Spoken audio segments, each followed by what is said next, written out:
Hello and welcome to The Top Story, the podcast with the headlines of the day from our correspondents around the world. I'm Qi. Coming up in this edition, Chinese Foreign Minister Wang Yi says China and Germany have agreed to promote relations along the right track of mutual respect, seeking common ground while resolving differences. The U.S. House of Representatives has passed President Donald Trump's tax cut and spending bill. And the western and northeastern parts of China are facing heavy rainstorms, with authorities having launched a 4-level emergency response to flood control in several provinces. We begin in Europe. Chinese Foreign Minister Wang Yi says China and Germany have agreed to promote relations along the right track of mutual respect, seeking common ground while resolving differences. He made the remarks at a joint news briefing with his German counterpart, Johann Waderfall, in Berlin. The two ministers chaired the 8th round of China-Germany strategic dialogue on diplomacy and security. Wang said the phone talk between Chinese President Xi Jinping and German Chancellor Friedrich Merz in May has provided strategic guidance and clarified priorities for developing bilateral ties. The Chinese foreign minister said China welcomes Merz's visit this year and that it has agreed to promptly convene the 8th round of China-Germany intergovernmental consultations. Wang added that China looks forward to hosting the China-European Union Summit and other key events, as this year marks the 50th anniversary of their diplomatic ties. He expressed hope that Germany will play an active role in the EU to deepen coordination, enhance cooperation and jointly advance global governance. The Chinese foreign minister also dismissed statements undermining China-EU relations. Currently, there are indeed attempts to undermine China-EU relations, exaggerate specific issues, to overstretch the concept of security on economic and trade issues, or hold on to prejudiced views against China, wrapping themselves in a cocoon of false information. Wang said the ties between China and the EU will continue making progress. The tide of progress in the era is unstoppable. China-EU relations will only continue forward. They will not stop, let alone regress. The diplomat also responded to a question about European companies' concerns over China's rare earth export controls.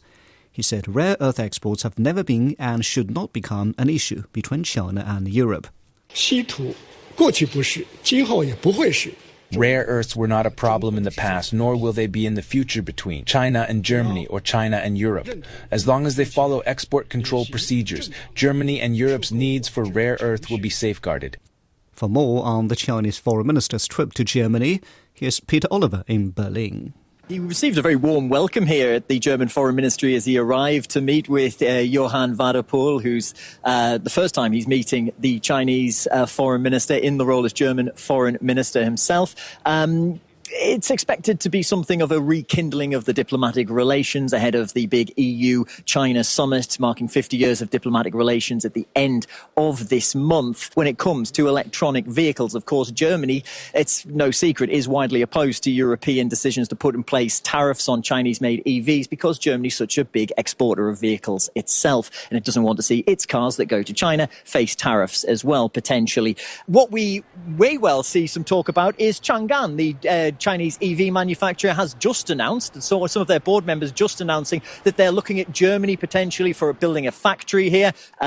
Do expect that we will see a lot more talk about the big companies from Germany that invest in China. You're talking about your Siemens, your Bosch, your BMWs and your Mercedes. They're certainly doing a roaring trade there, but it's also the SMEs, the small and medium-sized enterprises that are the backbone of the German economy that are also doing business booming in China as well. That was Peter Oliver in Berlin. Turning to Latin America, this year's BRICS summit in Brazil on Sunday and Monday brings together some of the world's biggest economies amid a shifting global trading landscape affected by US tariffs. Some of these manufacturing powerhouses are looking to tap bigger markets among their fellow members. Owen Fairclough has more. China and Brazil are two of the world's biggest economies, and their respective leaders are determined to find a new direction for global trade. That instability was triggered by Donald Trump's worldwide blizzard of tariffs to protect the US from foreign competition, though some have been postponed or reduced pending negotiations. And if they're quickly backfiring on the US by raising prices for businesses and consumers, they're also changing trade patterns, according to Brazil's agriculture minister. And that's just 2 members of the BRICS group founders, Brazil, Russia, India, China, and South Africa, now expanded to include Saudi Arabia, Egypt, the United Arab Emirates, Ethiopia, Indonesia, and Iran. Together, they account for some 40% of the global economy and around a quarter of global exports. So they're among the most impacted by Trump's tariffs, but they're already pivoting away from the US to explore new markets. And as they prepare for their latest summit in Rio de Janeiro, those new trade flows will be a major talking point for BRICS nations. And for China, the payoff is already visible. Its exports to fellow BRICS nations and beyond are soaring as it diversifies its global markets away from the US. That is Owen Fairclough reporting. In North America, the U.S. House of Representatives has passed President Donald Trump's tax cut and spending bill. The sweeping package will fund Trump's immigration crackdown, cut health and food safety net programs, and add $3.4 trillion to U.S. debt over a decade. The House vote was delayed after a marathon speech by an opposition lawmaker. Tony Waterman has more from Washington, D.C. There's no denying that this is a major victory for President Trump and for Republicans, nearly all of them falling in line behind the president's agenda. There were only 2 that voted against this bill, and those holdouts, along with all of the Democrats, raised some very serious concerns about the trillions of dollars this bill will add to the national debt, and also the slashing of very crucial safety nets for America's poorest. The nonpartisan Congressional Budget Office says that 17 million people will lose their health coverage or health subsidies over the next decade, that 3 million people are going to be kicked off of food assistance. And those cuts, which total into the trillions of dollars, are meant to offset tax cuts for high-income households. Also, this temporary freezing of taxes on overtime and tips, and adding hundreds of billions of dollars in fresh funding for Trump's immigration policy. The Speaker of the House, Mike Johnson, though, saying that this is exactly what voters mandated of them last November. Why did you think that was possible? Because I would sum it up with one word. It's belief. Okay, we had a vision for what we wanted to do as a group. We believed in the election cycle last fall that we were going to be given this great blessing of unified government, that we would have the White House and the Senate and the House aligned, in alignment, unified government. And we did not want to waste that opportunity because we understand the history that comes along with it, the opportunity that we can do for the country. President Trump is going to sign this bill into law on July 4th, which is Friday, America's Independence Day. So it is hugely symbolic that he is signing this on that particular day. But polling shows that this bill is deeply unpopular with Americans, the vast majority of whom, including Republicans, do not want to see the national deficit added to, do not want to see these massive slashes to America's safety nets. And for Democrats who were greatly disappointed in this voting that took place on Thursday, for them, they believe the silver lining is that this bill could come back to haunt Republicans in the midterm elections. I know that there are people concerned with what's happening in America, but understand what our journey teaches us is that after Project 2025 comes Project 2026. And you will have an opportunity to end this national nightmare. But while Democrats believe that this will be a winning issue for them in the midterms, the way this bill is structured might prove otherwise. What we may have are people showing up to the voting booth with much more money in their pocket because of these tax cuts, but not yet having felt the repercussions from those slashes to those benefit programs. That was Tony Waterman reporting from Washington. Turning to the Middle East, health authorities in Gaza say Israeli strikes on Wednesday and Thursday killed at least 94 Palestinians. Officials say an attack struck a school-turned-shelter, killing women and children.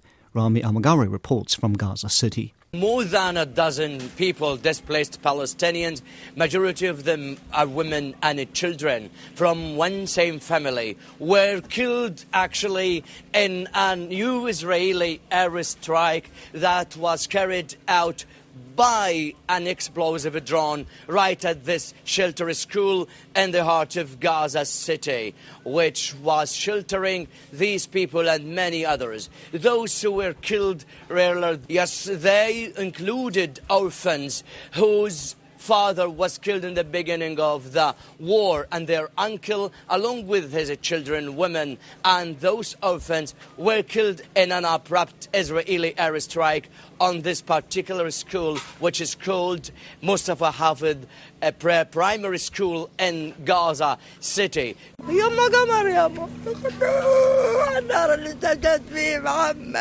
My son was as bright as the moon. The fire burnt him out completely, rendering him a heap of coal. My life has turned into hell because of his death. I wonder as to how I could describe what happened. He was killed while he was just standing in the street. This is one of the strikes that occurred throughout the Gaza Strip, including another strike on a shelter place in eastern Gaza City, where also 16 people were reportedly killed. According to local estimates here, 300 Palestinians were killed in multiple airstrikes in different parts of the Gaza Strip. These strikes come against the backdrop of talk about possible ceasefire between Israel and Hamas, mediated by America, Qatar and Egypt. And it seems for the population here that Israel is exerting paramount pressure on Hamas and the population. That's Rami Amagari reporting. In Asia, dozens of people are still missing after a ferry sank on its way to Bali, Indonesia on Wednesday. 6 people are dead. Authorities say they plan to resume search and rescue operations, which were temporarily halted on Thursday. The vessel sank in a Bali street just minutes after leaving a port. Sukina Alawalia has more from Jakarta. Dark, cold, and alone. That's how Eka describes his experience floating in the open sea before being rescued by a group of fishermen. I don't remember anything, only people screaming and panicking. I was trying to survive for 4 hours in the ocean, but my parents died instantly. Eka was on the KMP Pratama Jaya ferry. It went down just 25 minutes after leaving the port. The cause of the accident is still under investigation, but Indonesian officials say bad weather is likely to blame, with waves reaching up to 2.5 meters overnight. President Prabowo Subianto has ordered an immediate emergency response. Most of the survivors were found in the Gilimanuk area, which is closer to Banyuwangi in East Java. You can see here that they were found from the southern part of the area to the middle of the ocean. The ferry route from Banyuwangi in East Java to Bali is a busy and commonly used path, often by both tourists and cargo vehicles. It's typically a 1-hour journey, but marine accidents in Indonesia are not rare. Authorities say it's not uncommon for actual passenger numbers to exceed what's listed on the manifest, raising safety concerns that more people may be on board. Search and rescue teams are continuing their operation. They say the weather has improved, but conditions at sea remain challenging. As families wait for news of their loved ones, this tragedy is once again putting a spotlight on Indonesia's maritime safety standards. Experts say there's an urgent need for stricter enforcement to prevent disasters like this from happening again. That was Sukina Alawalia reporting from Jakarta.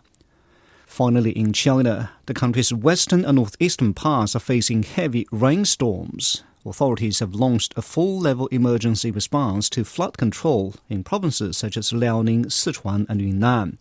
Chen Longfei has more on the situation in Chengdu, the provincial capital of Sichuan. We're happy to report here in Chengdu that things have luckily gotten back to normal. People are going about their business on the street. These streets now, they're really spotless clean, and that is thanks to the city's very rapid emergency response. These cleaners, maintenance workers, police worked throughout the night to clean this street to restore order. But Chengdu really experienced one of the heaviest rainfall in the year. One station reported more than 300 millimeters of rainfall. So that's a lot of pressure on any water drainage system, and there was some inundation in parts of the urban city. We saw some cars getting flooded, some pressure in the subway, as you might have seen on the footage. But by midnight, they've all been restored to normal as rainfall subdued near midnight. And of course, Chengdu and Sichuan province, as you know, is a very mountainous region, so there is risk for flash flood, for mudslide, for landslide. So there has been emergency response issued to all the municipalities, all the villages, to be on high alert, to really monitor the situation, to transfer people in time. Actually, throughout the past week, we've seen reports of villagers, tens of thousands of villagers being transferred as soon as there is that weather forecast that there's going to be rain. You don't feel the tension, and people here in Sichuan, they're known for their carpe diem spirit, so people have been quite calm in all of this, and they have trust in the government, in the municipality, in their villages' response. So as we expect more rainfall in Chengdu and all around Sichuan, government officials will all be on high alert to make sure, once the rain does come, they can respond in time. That was Chen Mengfei in Chengdu. Now, recapping the headlines, Chinese Foreign Minister Wang Yi says China and Germany have agreed to promote relations along the right track of mutual respect, seeking common ground while resolving differences. The U.S. House of Representatives has passed President Donald Trump's tax cut and spending bill. And the western and northeastern parts of China are facing heavy rainstorms, with authorities launching a full-level emergency response to flood control in several provinces. And that's it for this edition of The Top Story, a podcast that brings you world headlines every weekday. For more news in politics, business, sports and culture, you can subscribe to the Beijing Hour, a one-hour podcast news magazine program. We welcome and appreciate all ratings and reviews. I'm Qi Zhi. Thank you for listening.